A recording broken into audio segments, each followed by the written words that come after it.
18 जून 2023 ये वो दिन था जब ओशन गेट ने अपने सबमर्सिबल टाइटन के जरिए टाइटैनिक शिपरेक तक एक कमर्शियल मिशन लॉन्च किया था। लेकिन सिर्फ 90 मिनट्स के बाद ये मिशन एक खौफनाक ट्रेजेडी में बदल गया। सबमर्सिबल का कार्बन फाइबर हल डीप ओशन का प्रेशर बर्दाश्त ना कर सका और पूरी सब इम्प्लोड हो गई, जिसमें 5 लोग पलक झपकते ही खत्म हो गए।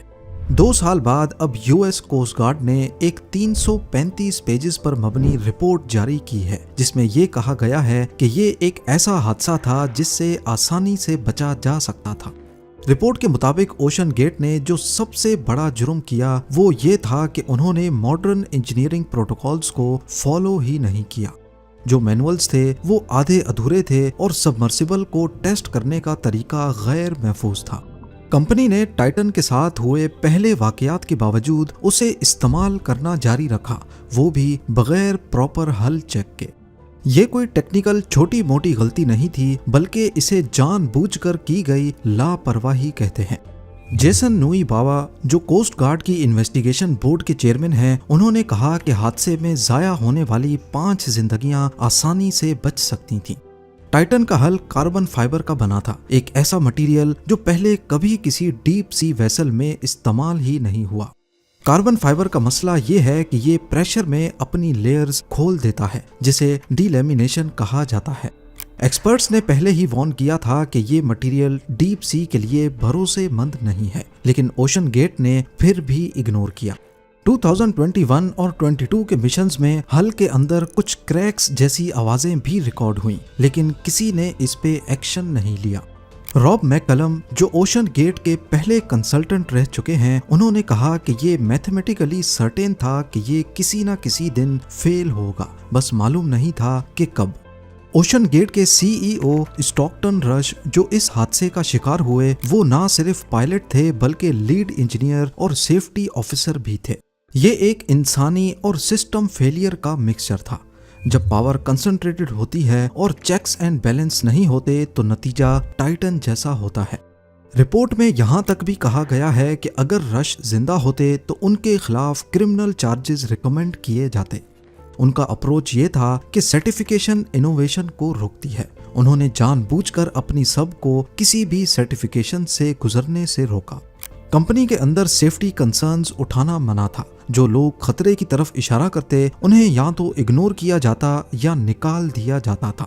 2018 में ऑपरेशंस डायरेक्टर को सिर्फ इसलिए फायर किया गया क्योंकि उसने सबमर्सिबल की सेफ्टी रिपोर्ट स्टॉकटन रश को दी थी।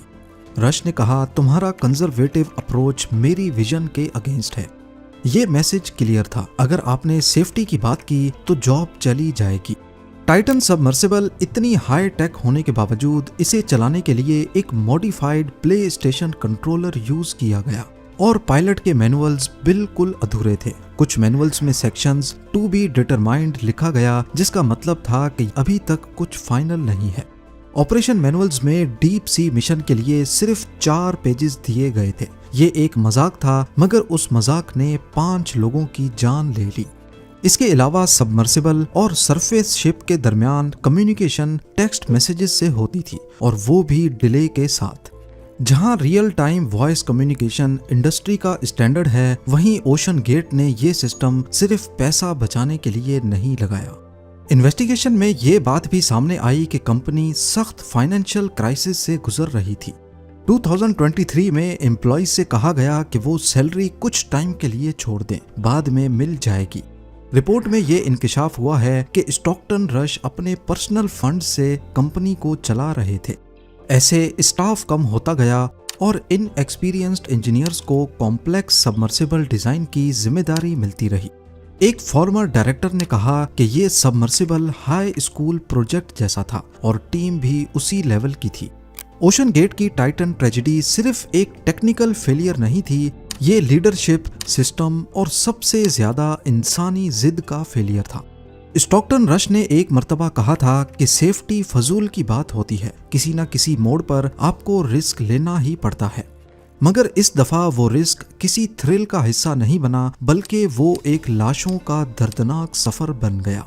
अगर दुनिया ने इस रिपोर्ट से सबक ना सीखा तो अगला टाइटन कहीं और किसी और फॉर्म में किसी और स्टॉकटन रश के जरिए फिर तबाह हो सकता है।